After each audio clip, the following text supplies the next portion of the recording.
one thing I've noticed that you're really good at, Ben, is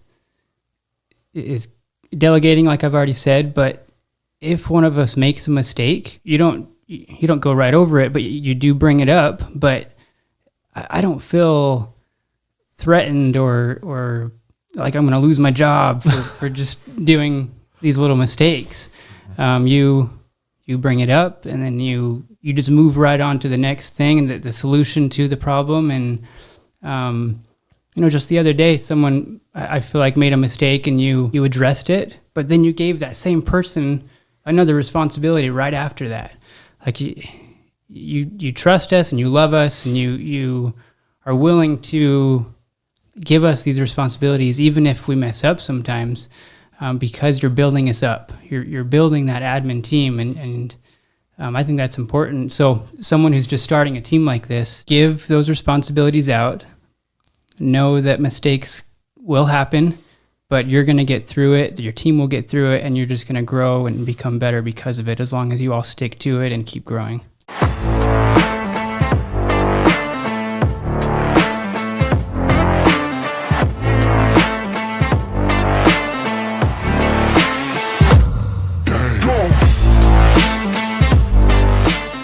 So today we had a unique privilege to have two of my executives on, Casey Neemann and Jarom Young. And these guys have helped me scale Big Ben's Moving and Storage, and I can't thank them enough. I thought it was fun to kind of get into their heads and hear their experience of what being a part of an executive team is like. And I thought it was a great value for anyone who's trying to build an executive team. Yeah, building a team, but also just building a new company. I thought it was really cool.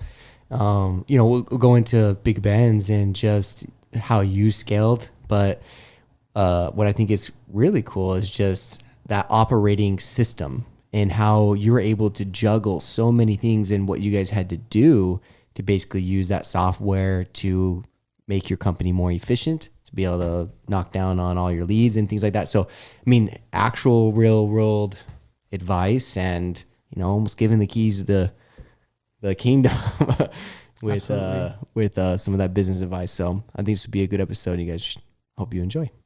This episode is brought to you by Big Storage Ventures. We are now inviting you to team up and partner alongside us. We bring our experience hunting storage deals and maximizing the self-storage asset to provide our partners with cash flow, tax benefits, and appreciation, all in one recession-resistant asset. Leverage our sister company, Big Ben's Moving Service, to fill your facility and give you an edge over the competition. Reach out to bigstorageventures@gmail.com or DM Big Storage Ventures on Instagram to team up. Well, awesome, guys. Thanks for being here. Hopefully our company doesn't burn down with us all in the room, but appreciate you guys taking the time.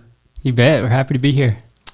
We have Scott back there, so Scott's good. He's a stud, huh? He's a stud, yeah.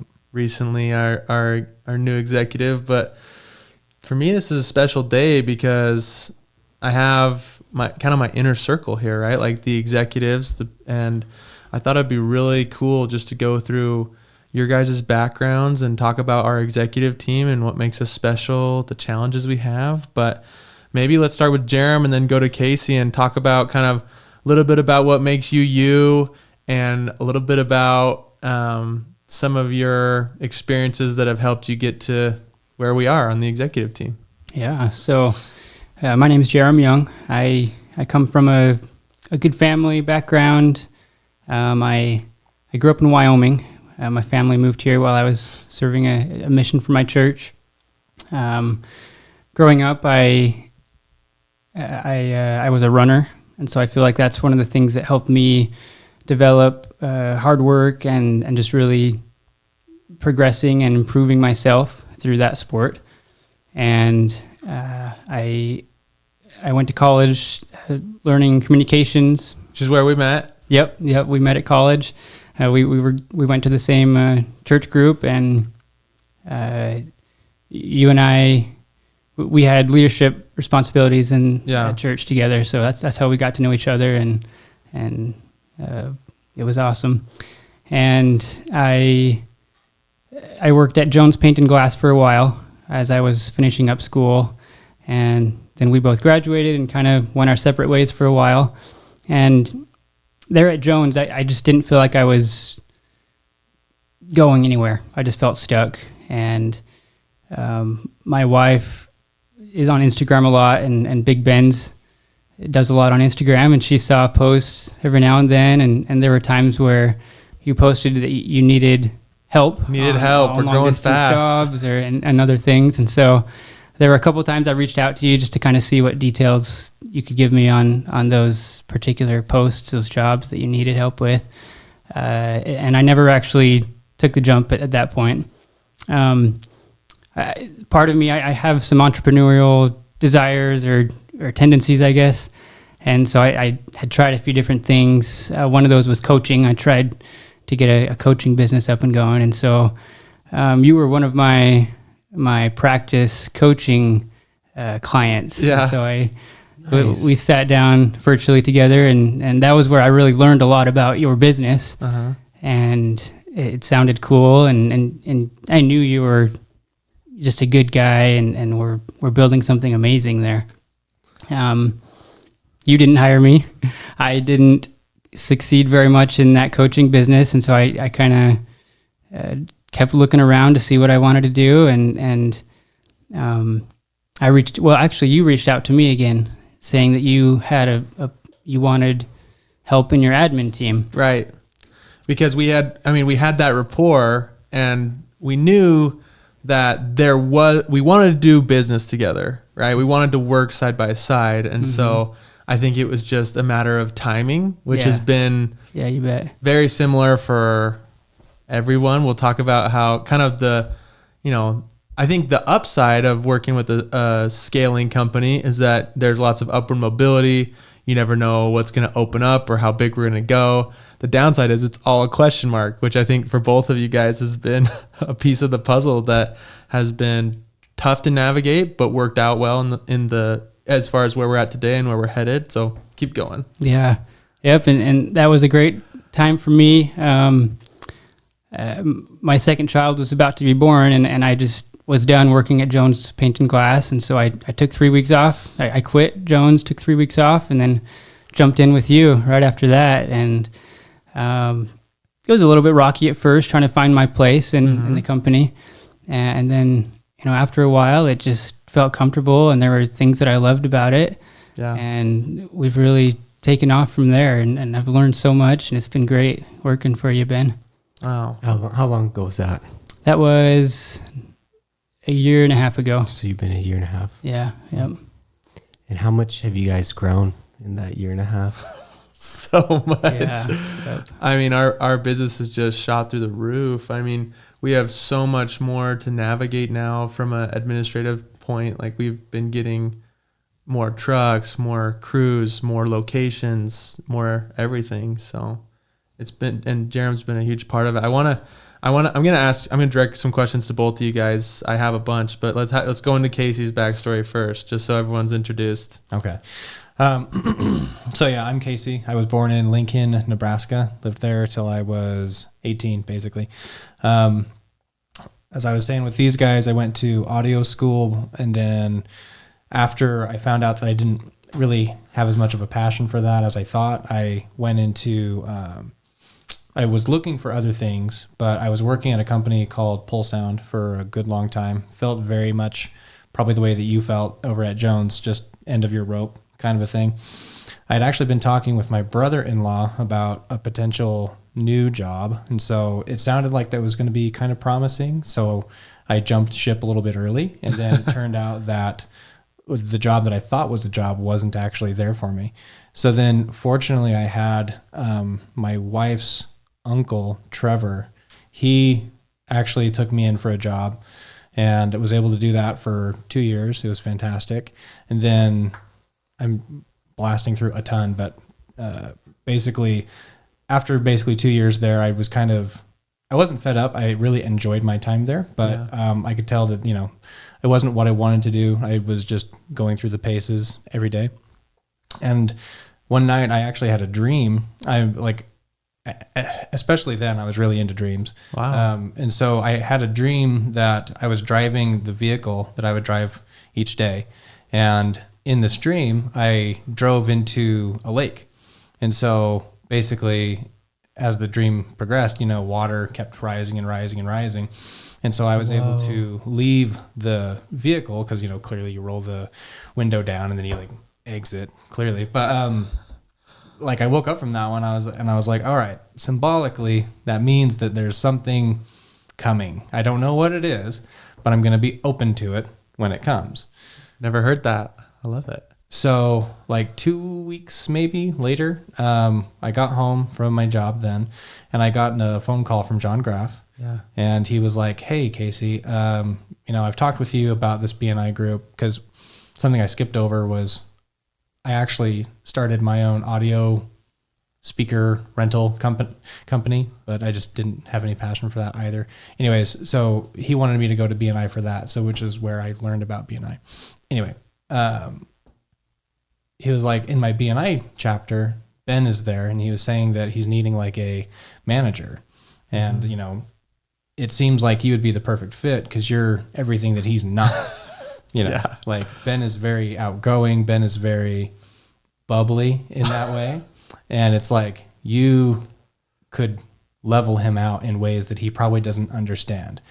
And so I was like, that's interesting. But, it was a moving company. I had no idea how moving companies operate. You had no idea how perfect you would be for it. I had no idea like anything surrounding it. Yeah. So I researched it for a couple days, and then I can't remember exactly how it happened past that. I think that he just gave me your phone number, then I called you. You called me back, and the phone call basically went something like, oh yeah, I definitely need that. We're going to start you off in the field, and then, we'll basically we'll go from there. And I was like, all right, there we go. Yes. And I want to pause on that and kind of tell you more of the story. Yeah. So with both of these guys and with everybody, like a lot of times with the conversation is more like, hey guys, I'm trying to grow this thing. I want you to be part of it. I don't know exactly what that's going to look like. And I think for me, I just really appreciate you guys, putting some trust in that, and also just working with me, because we talked about this yesterday. Like everybody that is in the office now has also spent time in the field, right? And they've worked with me to kind of carve out a good role. And from my perspective, I'm trying to carve out as much of a career path as possible. And it's something that I've had to learn, and you guys have been awesome to work with me, but I hope that I can really make it pay off. So that's a little bit of the story of just how it all came about. It's kind of cool to sit back after a year or two of having you guys be executives and look back on it. That's cool. How long were you in the field then? 9 months to a year, roughly. Nice. I honestly love that. We mentioned that the other day. I worked for Enterprise Holdings, so the car rental company, but their philosophy as a company, and they're they do 28 billion annually. So they're a big company, family owned too, which is really cool. But one of the things they do is everyone has to start, from the ground up. Everyone has to start by renting cars, and that's just their philosophy for the business. So it's kind of a cool thing you guys do that. I think it's a good business strategy they do. And to catch everyone up to speed, so the respective roles that these guys play, they're both kind of, I don't know what you want to call them, chief executive officers or VPs, but Jarom oversees sales, storage, and he's also the executive assistant, and Casey oversees operations, dispatch, everything like that. And so they both kind of work together. They can both cover for each other, do each other's jobs too, but that's kind of their specialty, and they help the rest of our admin to run the whole show, and I really rely on them strongly for the health of the business. And it's been awesome to see you guys step up into the roles that are just I feel like perfect for you. So maybe speak a little bit about, you jump in this business, we're trying to grow, it's not a stress-free job. If I'm being honest with you guys, I think you could probably speak to that quite a bit. A lot of moving parts, but what are some of the things that you really love doing in the business, and some of the challenges that come with scaling a business? Yeah, I think for me, there's never a slow, dull moment. Working here at Big Ben's, even during the slow seasons, there's still so much we can do to keep the growth happening and keep people keep our employees happy and everything like that. I love the culture that we have developed and established here at Big Ben's. I think as an admin team, I love how trusting we are of each other, how open we can be with each other. And Ben, it all starts with you. You've done so great with creating that culture of open communication and trust, and just we feel comfortable saying anything that we need to in our admin meetings and in our crew meetings, really. And I think that's key. That's, having that communication and being trust. able to be direct with each other. Yeah. Not having too many formalities where you can say, hey, I got to be honest with you about how I feel about this. Right? Yep. Keep going. And that's how we improve. That's how we grow. That's how we fix problems. If we just are scared to say what we really are thinking, there's no growth. And we're not scared bringing things up because you accept what we say. And sometimes when we bring something up, we don't agree, and we all come to a conclusion that works. Other times we are able to open each other's eyes and find solutions that are better than what we've been doing. So that's been the great thing, I think, with our team. While you're thinking, I just want to speak to, that is a true measure of success of a executive team. How open can you be with each other? Because I would feel like a failure if we couldn't do that, right? We talked about this at our last meeting, right? We talked about certain things we're going to go implement. And I just said, guys, if I ask you to do something for a customer that's not realistic, you guys have to tell me no, right? And I'm okay with that. And I trust you guys enough that I feel like you guys are better at your jobs than I am at this point, right? And that's what we've developed, is hopefully an environment and a culture that we're all comfortable telling each other no and yes, and let's talk about it, or let's set up a special meeting about it. I feel like it needs more attention. Yeah, you bet. So that's one of the good things. How about some of the challenges, like tough parts? You talked about maybe even managing people too, and how that can be a struggle. Yeah, I feel like one of the biggest challenges I've had over the last little while is dealing with the growth and all the responsibilities coming my way, and just being able to manage all that, and finding ways to delegate, finding ways to hire more people in the office to help with those things. Just divvying out the responsibilities and trying to keep up with it all has been challenging, but I think we're doing it little by little and finding those solutions. Absolutely. Yeah. Casey, what do you think? Well, yeah. So for me, in every business that I've ever worked in, it's been a situation where I'm always looking for ways to improve systems. I just naturally see your brain works that way, inefficiencies, and I'm just like, it would be nice if this was this. It would be nice if this was this. And, a portion of it, you always have to be self-reflective, where you're going to have certain judgments towards some things, and you're going to believe some things will be better in a certain way. But then when you actually get into the role, you'll realize, oh, I was totally wrong. But then, there's plenty of things that you're totally right in. And so my favorite part about this job is how wide my legs have been able to spread. Like I remember when I was working at Pull Sound, there were multiple things that I wanted to do to implement things to make things run more efficiently. And it got to the point where when I was at the end of my time there, they would actually have me like doing bids for these like church jobs. And so, my boss during the time, he was a really, really, really great guy, but it was a situation where my boss above him was like, the efficiency at which he's getting these out is really slow. Yeah. I know that you know how to do these. I know that you know the process of how to do these jobs. Would you bid a job? And I bid one, and it was so, but I bid another one, and it was a stake center, which means it's like, you guys know, it's a larger building than big church. Yeah. And so it was like a $75,000 bid, and I got like $72 or something less than the next guy.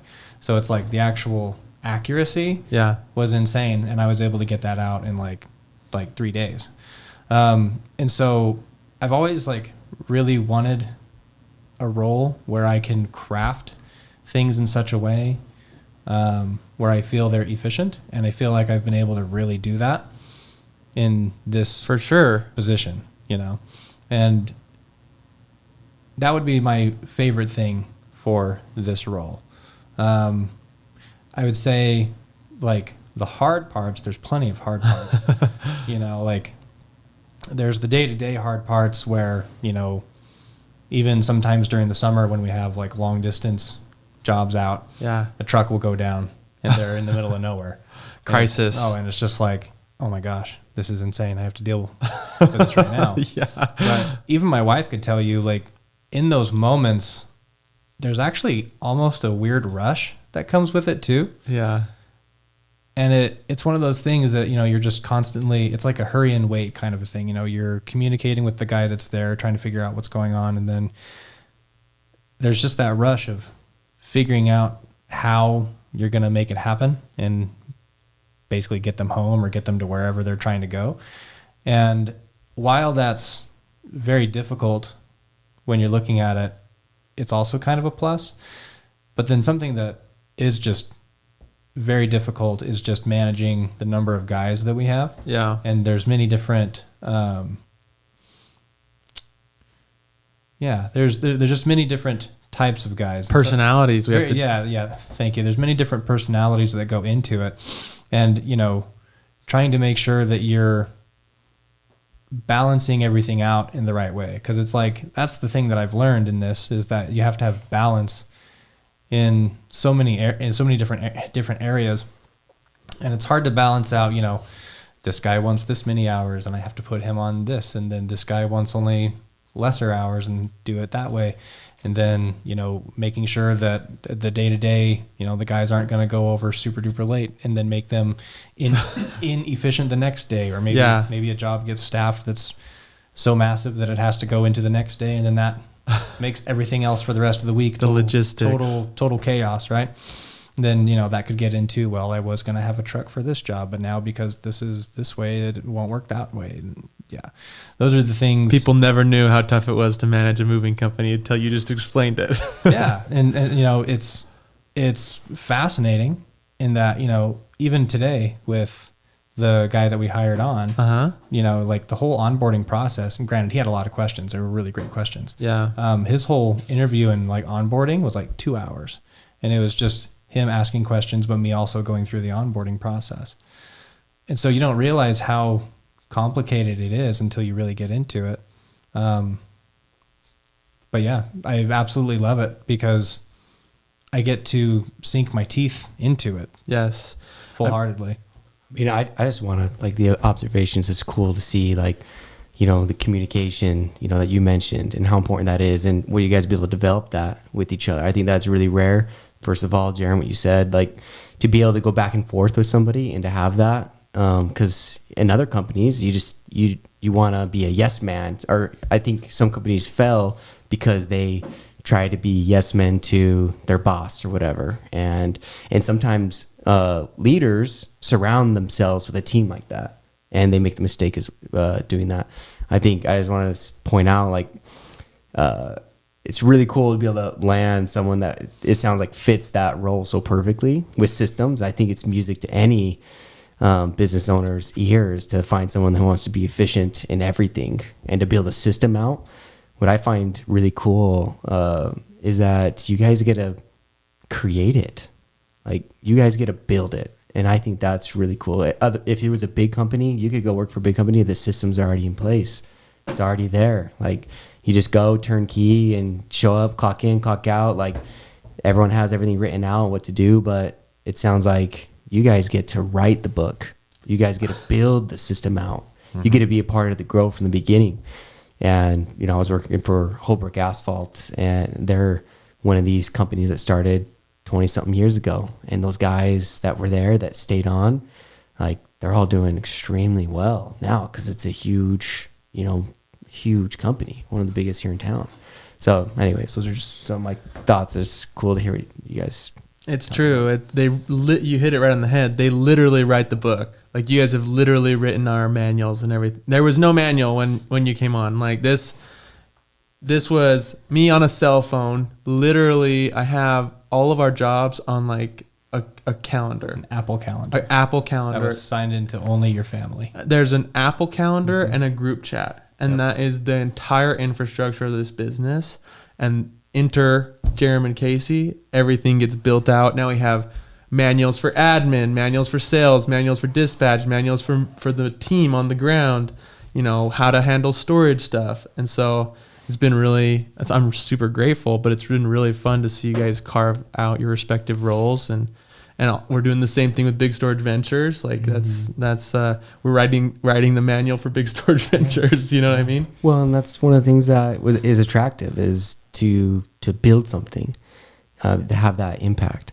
But it says a lot about you too, Ben, that you are willing to recognize maybe your strengths and maybe recognize your weaknesses, but then to be able to surround yourself with people, to reach out to people, and to be able to delegate, because there's a lot of businesses that everything has to go through them, and they just can't come to let go of a certain thing and pass that to someone and say, okay, I need you to be responsible for that. You're literally represent my name. Like, I need you to go do that and do a good job. And a lot of people they just can't do it. They can't come to the grips with that. And so anyways, do you guys like that? Do you guys like that you get to write the book, or would you prefer to just have it already done? I love it. No, like I said earlier, I have some entrepreneur desires and Get to build the business. You know, yeah, I get to be an entrepreneur here. You know, I'm not the business owner, but I get to be right in it, doing those same things that a business owner would be doing. And so it's fulfilling, and Ben's great at delegating that and trusting us with that. It's amazing. Yeah. I'd point out, were you going to say one more thing? Oh, I was just going to say that, yeah, it just goes into, you know, I could go into a whole paragraph about how, you know, we tried to implement different softwares, and because we function differently than many moving companies, there was no software that fit. Yeah. And so it's just like literally. What'd you do? Do you want the go story? into it? Go into it. Okay, I think this is good. Cool. So yeah, like I'll just do the whole thing. So when I started, just as Ben had said, it was his Apple calendar and it was GroupMe. And so, you know, the first thing is, well, multiple people need to be able to work on this. This is Ben's personal family account. like this won't work. Yeah. So then there was a thing of, okay, well, can I go long form? Yeah. Okay. Well, I think this is real meat. You know, we could talk surface all day, but this is is cool. And keep in mind, this is Casey. Like, we're literally give and take. I'm like, Casey, do this. He's like, okay, I need this. And so we're negotiating every step of this, basically. Keep going. Yeah. So you had, if I remember correctly, you wanted to keep it in the Apple ecosystem because I had researched it and we were going to be able to more easily convert the calendar from an Apple calendar to another Apple calendar, so long it was under a different account that wasn't tied into your family. We tried doing that. That would not work. I don't remember why now.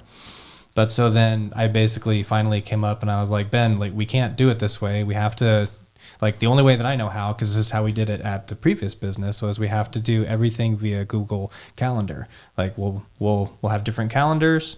We'll basically have a St. George one. We'll do a Salt Lake one. We'll do a miscellaneous one for stuff that, you know, just doesn't need to. Meetings, everything. And then we'll make sure that everybody can access it through that way, and then everybody can just use it on their phones. So it's a more open ecosystem rather than the Apple one. But so the downside with that was I had to literally move all of the data from Apple to Google. And so I tried to research automated ways that I could do that, whether that be like downloading the CSV file and then trying to upload it into the Google Calendar ecosystem, and it just didn't work. Like the names would be there, but none of the actual job details would show up. And so it was always like a move one step forward, move 2 steps back kind of a thing.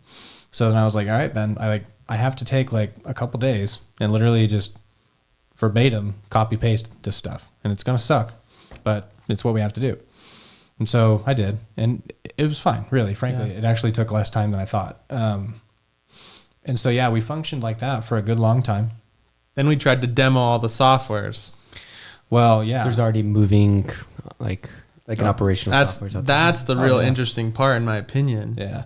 Well, yeah, so like... Oh, so you did a free demo, like real life, like actual moving customers on these demos? Oh, yeah. Yeah. Yeah. How many?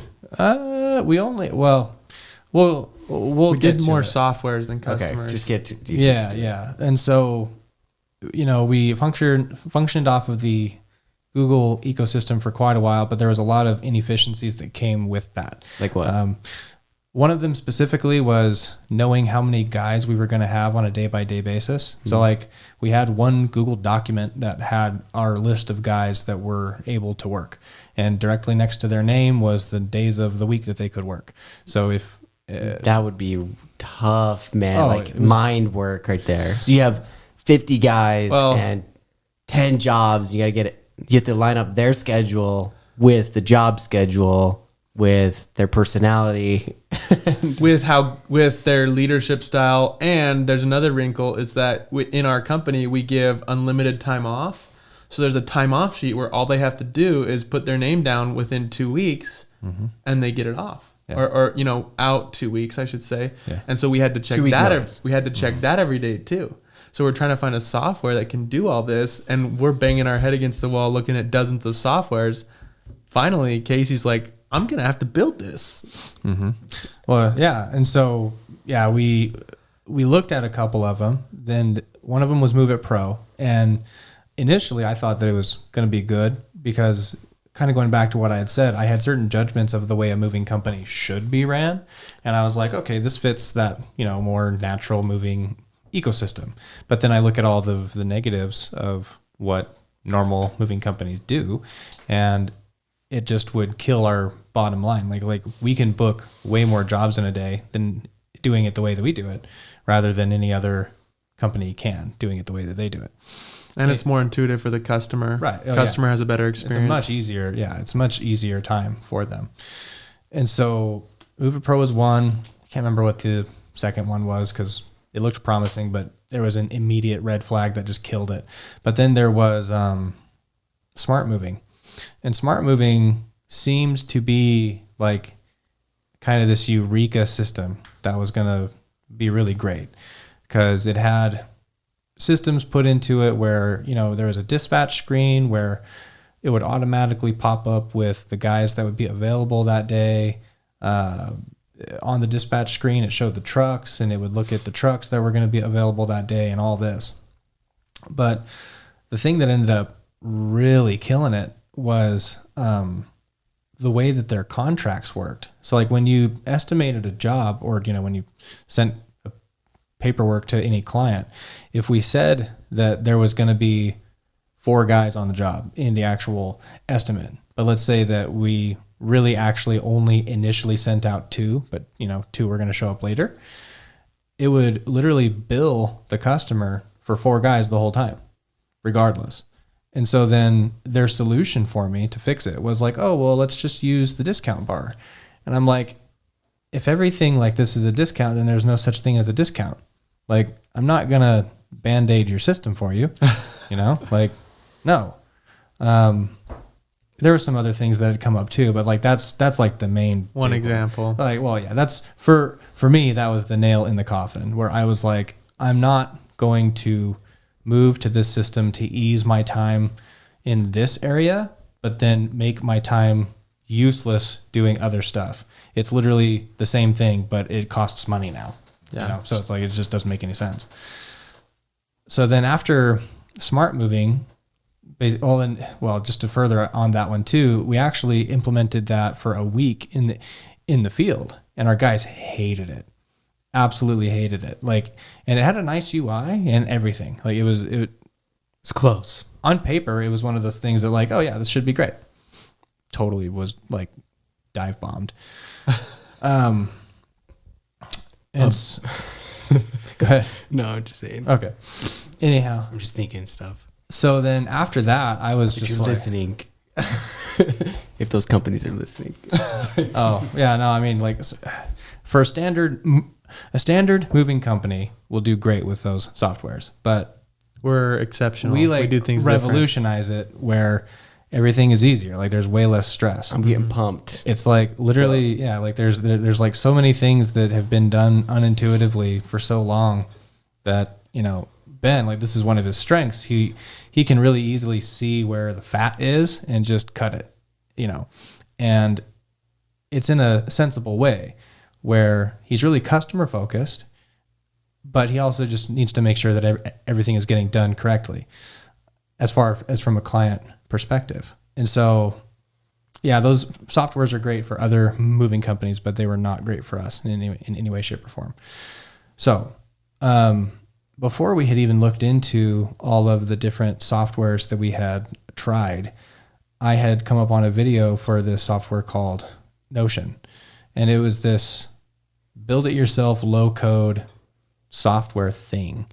I hadn't looked deeply into it because it kind of scared me because it looked really in depth, and it is really in depth. Like there was a portion, right? Yeah, there was a portion of me that was like, oh, that looks really cool, but it would be a lot easier if someone had a system that we could just plug into.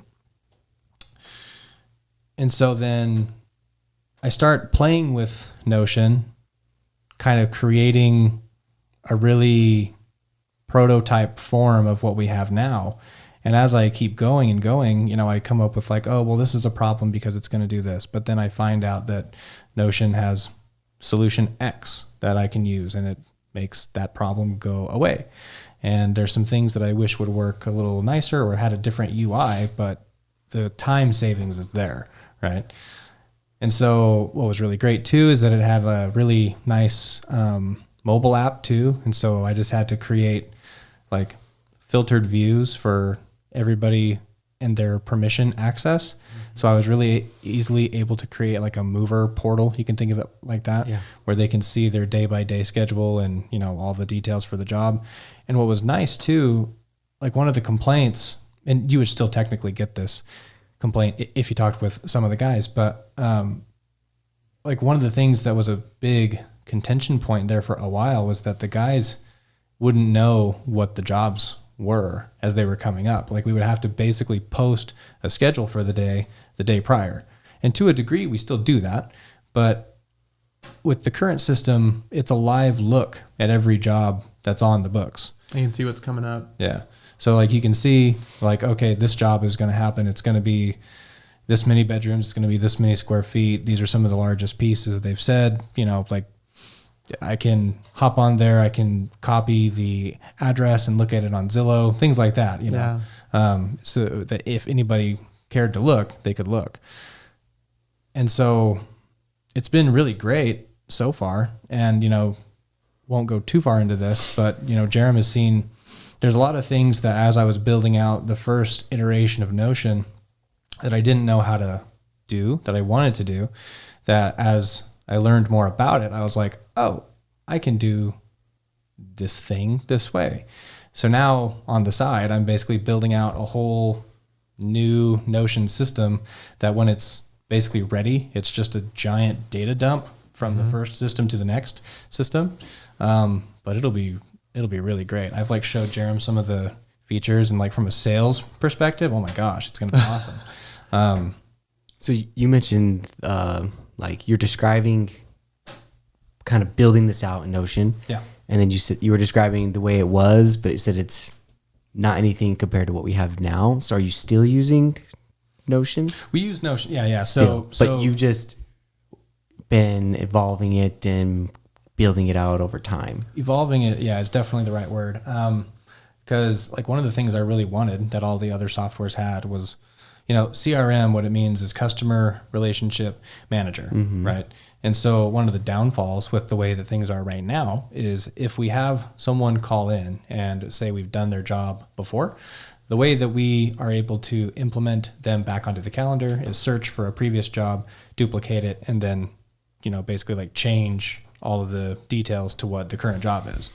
But what Notion 2.0, as I so lovingly call it, will be able to implement will be like we'll have an actual customer profile, and we'll be able to look at all of the interactions that we've had with that customer over the course of the entirety of Big Ben's. So like anytime that we do anything cleaning wise with them, it'll show up on their customer card, and we can even see, you know, like whether the stuff has been paid, blah, blah, blah.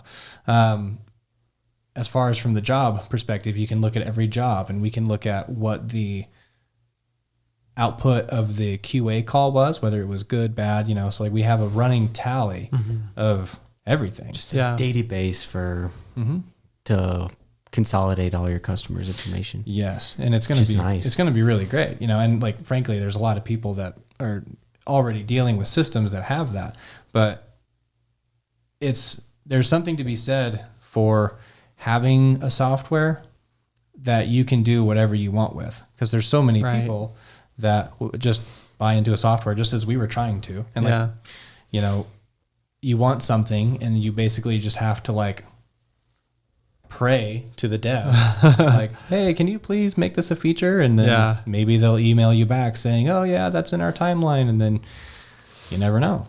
Like even during the slow time last year, you know, I had on my Asana checklist, there was like a Tuesday and a Thursday thing for me to do that was Notion wishes. And so it's like the guys say it would be really nice if I could do this. Yeah. And I'm like, oh, I know that I could do that, so I'll put it in there. And then once it's in there, then I just show them how to do it and it's done. Like, yeah. And I think the whole process was just like, I was humbling myself to give up my old system and open up to like, okay, what could it be? And we're pitching different ideas. I'm like, no on this one, no on this one, maybe on this one. Okay, no. And then finally we're just like, we got to build this thing out. So thanks for building it out. And I think the one point, and we can transition, but just the fact that it's intuitive for the people running it, for you guys, fact that it's intuitive for the crew, that it helps them, and then the customer doesn't have to suffer, right? Because the point, some of these other softwares, we would have to guess high to make sure we're covered, but now we can make sure it's exactly like no one overpays for their services. Is exactly what they service they got is what they pay for. Going back to like your other job where you were able to get it super accurate, which would also help you land more jobs too, right? Because if you're guessing high, then you might lose some other people along the way. You can capture a little bit more. I think that's really cool. And it's funny because I think a lot of these businesses need solutions like this. So they'll go and build out their own softwares and then you just sell it. You know, after you have it built, they'll just sell it.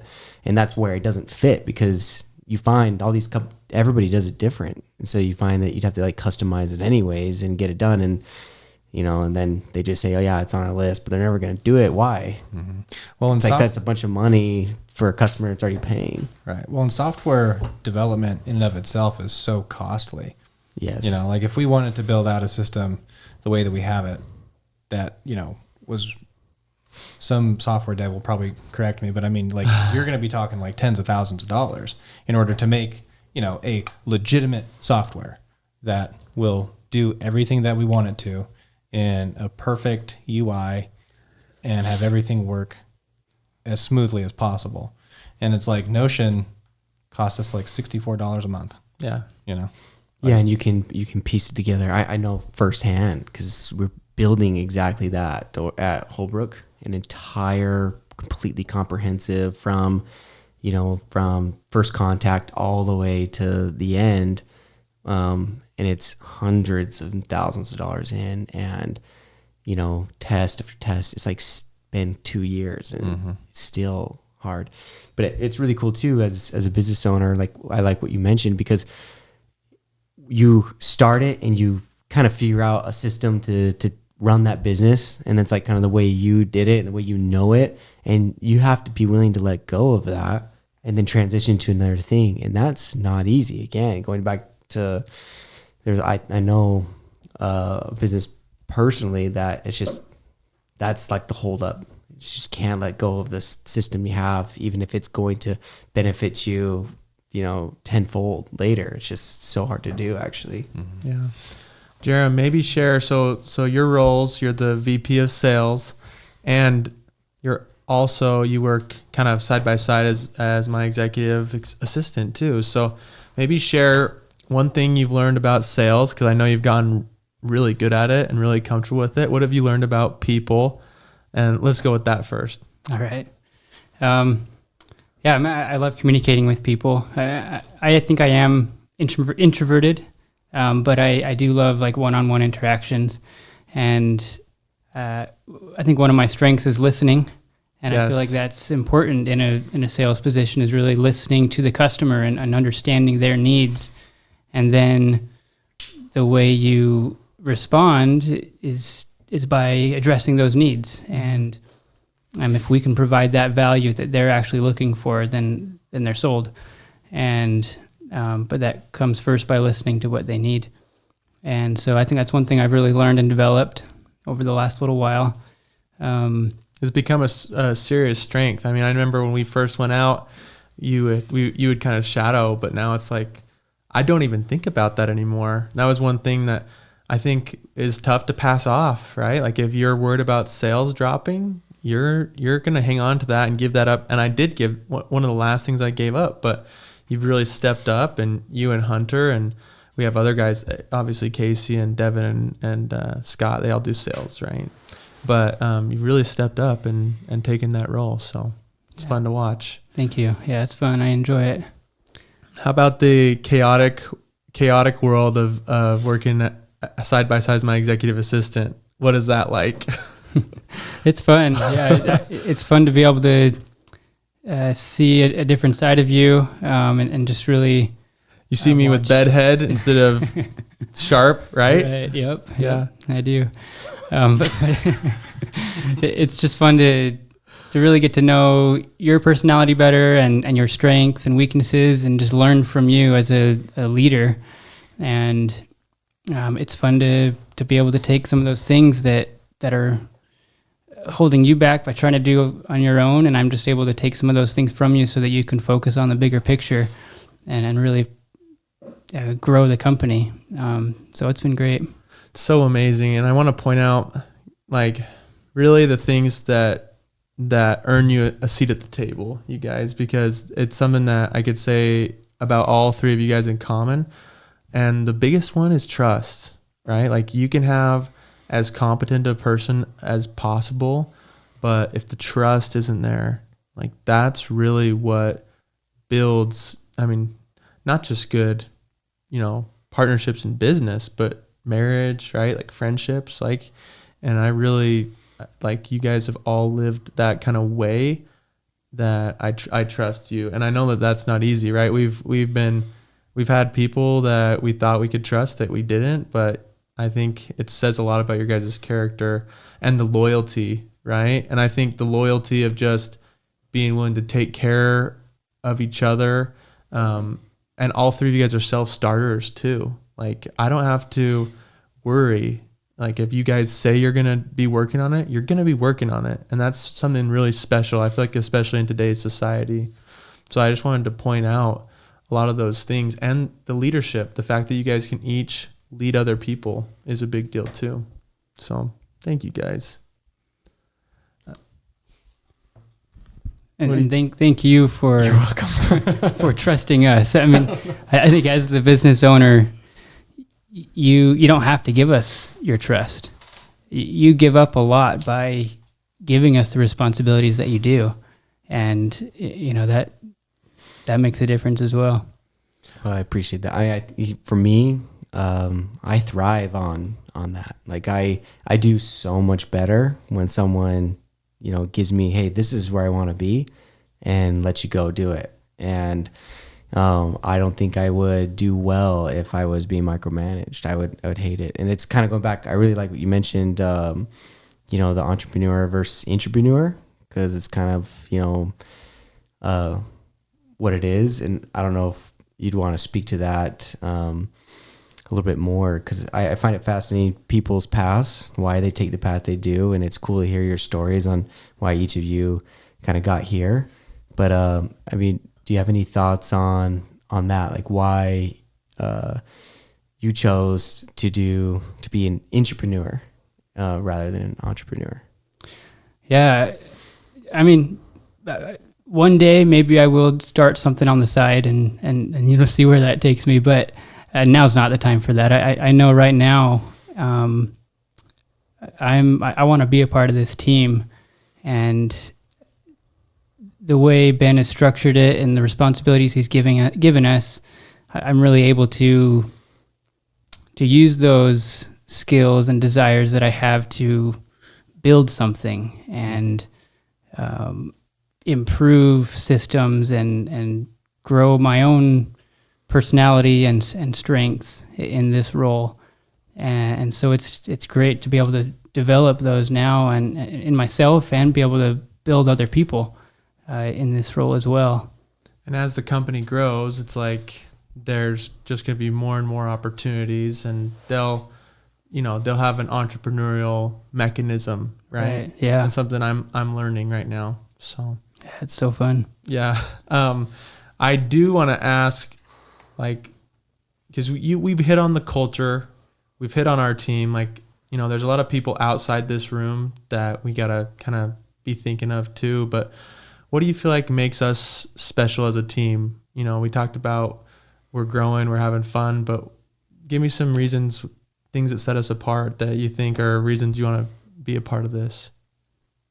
I mean, I think it probably has been said, but just to go into it more, I do think that it's, of course, you know, how open we can be, but I also think that it's a very great thing that we really are all in the niche that fits our personalities. Mm-hmm. You know, I remember technically, you know, when Jarom started, I was actually the one that trained him on sales, and I'm not like an outward person in any way, shape, or form. And so when I'm like on these sales calls, I'm kind of like getting out of myself, sort of. You're still good at it, but I get what you're saying. But yeah, and so it's just like I have my own way of what I think a sales call should be, right? And then buy it or not, people. Well, it's simple. Well, so you know, and like it was exactly what it needed to be for me. But then like when we split between dispatch and sales, like one thing that's really just fascinating for me, and you don't know this because I don't really say this to you, but it's awesome how salesy you can be, but also how easy you are to communicate because you're so soothing, you know? And customers trust Jarom. Like, all the customers say, I picked you guys because of Jarom. Right. Yeah. But yeah, it's like, to me, when I think of sales, I think of like car dealers. Yeah. And it's just like, oh, sales. And it's like, there's so much people that don't like that. And like Jarom is the polar opposite of it, which is why it's great. Like it fits you so well. And I just think that we do really well because we're so open in putting people in the right places. Mm-hmm. And I've worked for some companies, really more just specifically one, but where not everyone was in their right spot, and you can tell. And then when people aren't in the right spot, then that builds contention. Mm-hmm. And if you have teams that can't talk, then the contention just rises. And when the contention rises, then efficiency breeds and inefficiency breeds, and everything just falls off of the planet, you know? Yeah. And so that's what I would say is unique and what's so great about our team internally. I just want to bring up that I think every one of us on our admin team, we have such different personalities. Mm-hmm. And sometimes it's hard to work with someone with a different personality than you, but I think in a team like this, it's so important to have those different strengths, and there's different weaknesses, mm-hmm. but we're able to fill in the gaps with those weaknesses, and we're able to, you know, point out to each other what we notice because of our different personality. And it's just great to be able to work together with those different personalities to create just an amazing team that we have. Mm-hmm. Absolutely. So what advice would you guys give to someone who maybe it's just a one-man show like I used to be, right? Like just trying to do everything on my own. But this person might have the desire to build an executive team. What advice would you give them? And maybe we'll have you go after them too. I'm sure that it was probably the same with you when you first started hiring office workers and admin team. It was probably hard to give up some of those things. Oh yeah. One thing I've noticed that you're really good at, Ben, is delegating, like I've already said. But if one of us makes a mistake, you don't go right over it, but you do bring it up. But I don't feel threatened or like I'm going to lose my job for just doing these little mistakes. You bring it up, and then you just move right on to the next thing and the solution to the problem. And just the other day, someone I feel like made a mistake, and you addressed it, but then you gave that same person another responsibility right after that. Like you trust us and you love us, and you are willing to give us these responsibilities, even if we mess up sometimes, because you're building us up. You're building that admin team, and I think that's important. So someone who's just starting a team like this, give those responsibilities out. Know that mistakes will happen, but you're going to get through it. Your team will get through it, and you're just going to grow and become better because of it, as long as you all stick to it and keep growing. And just real quick to comment on that, you can do that if you can look at the people and know their hearts, right? If you know their heart, like if I'm looking at you guys and I know your heart's in the right place, it's easy. So just bring people in that have those big hearts, that have that trustworthiness, and then that will enable you to not freak out when stuff goes wrong, because you know that was never the intention. You can work together to make it right? And most of the time we don't make mistakes, right? But that's really what we talk about in our meetings. Okay. Yeah, perfect. I just had to say that. Yeah. Yeah, I mean, I would basically, it falls in line with that, but it's something of, you have to be willing to let the right people in at the right time. And you also have to be able to witness yourself where your weaknesses come in. And the only way that you can find the right people at the right time is when you are self-reflective of those things and looking for those qualities in other people. Because if you're searching for anyone or for someone to help you build something, 9 times out of 10, you'll default to trying to find someone exactly like yourself. And that's usually not the right answer. So that's the advice that I would give.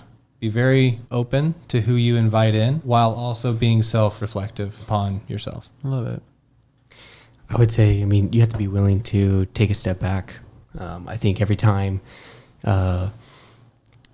you're going to grow and you're going to maybe hand off another hat, like you mentioned the other day, you kind of have to take a little bit of a half step back. And whether it's adding another person can be expensive for a business owner. So you're giving a little bit more of your pie. You have to be able to step back financially. You have to be able to step back with those responsibilities. You might have to be willing for that person to make mistakes.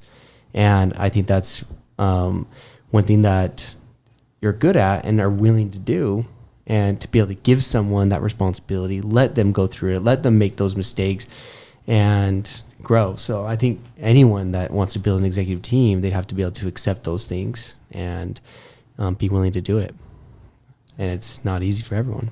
Yeah, there's a greater reward if you can keep the vision, and if your dream is big enough for everybody to fit, there's no problem, but you have to temporarily give up your pride, money, everything like that. Right. And you have to temporarily give that stuff up for the big picture. So what about, go ahead, were you say something? No, I think that's a good mindset to have, just highlighting that, thinking of it as temporary. And a lot of people, they're not going to be thinking about that future where it could be more later. If I have a great team that's well-oiled machine, it's just like, well, now that means it might be slower here, or he might be inefficient tomorrow, and it's going to cost so much to hire an extra person. So. Yeah. How about creating value on the flip side, right? We talk about the person that's trying to build the executive team, but if someone wanted to be qualified to be a part of it, what are those traits that you guys would recommend they develop? I can go first. Yeah. I think having a problem solver, someone who doesn't have to be told what to do, and is willing to be able to just figure things out. I was having this conversation the other day with someone, but I think that's a huge deal. And I mean, there's a lot of other things in my mind. People who have integrity, so they're going to be working when you're not looking. That's a big deal. If you're that kind of person, I think Justin Prince said it on our podcast, but Justin Prince said, try to be the absolute best person you can be wherever you're at. Like, you want to be so good at what you do and so valuable, no matter who you're working for and whether you hate them or not. Like, you be that person, because it'll pay dividends, it'll pay karma in the future. And so those are my 2 things. I would say someone who can find something that they're good at in any job that they're in, as well as just making sure that, I mean, just as what you had said, like a self-starter, it's just someone, from my perspective, what I want when I'm like training someone is It's true. You guys are building teams now. Right. Yeah. You know, and so like what I want is I want to have someone who can kind of go along with me in looking in the bigger picture, you know, because on a day-by-day basis, you know, I have guys coming in from their job that they just finished up, that 15 minutes prior, they called me to say, hey, we're getting done. What's the total? You know, and then they come back and they ask me a question about tomorrow. And my head is already 2 weeks out trying to plan some long distance dance, you know, to make something beautiful work. And I want someone that can go along with me on that. And not necessarily someone that I have to train into that, although I realize that that's going to always be something that has to happen. But someone who can look at one pin falling here and realize how that's going to affect another pin somewhere else, because there's so much of that in what I do if I'm talking about right now. That's what I would say. I think you guys hit it right on the pin. Yeah, integrity I think is important. Hardworking, just willing to notice those things that can be improved and bring a solution to the table, and work together as a team to make it happen. Man, Name needs to be Jarom. yeah, First name. qualification, and you have to have a mustache. That's right. Yes, both of them have mustaches. You guys should have told me. I could have grown it out. Oh man, dang it. But no, I mean, this has been powerful for me, and I want to finish off by just having I'll have each of you guys, you know, maybe say one thing that, you know, if you could speak to, you know, your former self or your future kids or something, just one piece of advice, more general for life, that you live by. But before we go into that, I just want to thank you for being here, for being a part of what we have going on, for taking the time. This has been a really good exercise for me, just to reflect and just feel some gratitude for what we have. We have something really special, and I'm really honored to work and side by side and rub shoulders with you men. So thanks for being a part of it. Same. Thanks you, for having Ben. us. Yeah, go ahead if one of you wants to start. I think one of the philosophies that I really live by and try to live by on a daily basis is just how the world around me is how I view it. Our mind is so powerful and can create amazing things, and if we see the good around us, then our life is good. If we focus on the negatives, then we have a pretty negative life, and that can do wonders in a business, I think. You know, if you have that vision and that perspective of what you want and what you really believe the world to be, or believe what your business can be, your mind will create those solutions, and you'll be able to make it happen. Amazing. Love that. Yeah, the optimism, just deciding if it's going to be a good day or not. It's so simple, and some people might call it cliche until you start living by it, right? It's really powerful stuff. Just deciding that you are in control of your life and you're going to be happy, not going to be a victim. You're going to be a winner, right? Every day. Mm-hmm. Thanks, Jarom. So yeah, I would go off of that too, and I would say one thing that I've had to do in my life is if anything is so negative that's coming at you that it's overbearing, the best thing isn't to push it away. It's to embrace it and witness it for what it is, because it's only in those moments that you can actually look at yourself from an outside perspective and be able to grow into what you need to be. And so, I mean, if that were to be put into a sentence, it would be something like, every judgment that you have of anything outside of yourself that's negative is something that you're allowing yourself to feel to justify the negativity that's living inside of yourself. So the more that you witness yourself doing it, the more you get to understand yourself and why you do it, so long as you're self-reflective about it. I love it. That was some deep doctrine. Yeah. But and you and Jessica both have a very very deep philosophical personality that I just admire. So thanks for getting that deep with us. But can I extract what I got? Just, I was listening, and I'll go back and listen to this later, but what I got out of it was face things coming at you and don't run. Yeah. Right. There's a metaphor that I really love about the difference between bison and cows. If a rainstorm comes towards cows, the cows run away and they stay in the rainstorm for longer. If the bison see the storm coming, they actually run at it and they pass through it. Mm-hmm. So what I kind of get from what you said was, if something comes up in your life that is a conflict, right? You even hinted at earlier when there's chaos in the office, it's almost a rush, because you have taught yourself, I don't run from things. I run towards things. I handle things. That's the kind of man I am. I think that's courage. I think that's integrity. I think that's standing up for what you believe and what you know is right. And I think that's amazing. I hope that's what you were trying to say, or at least one part of it. Sure.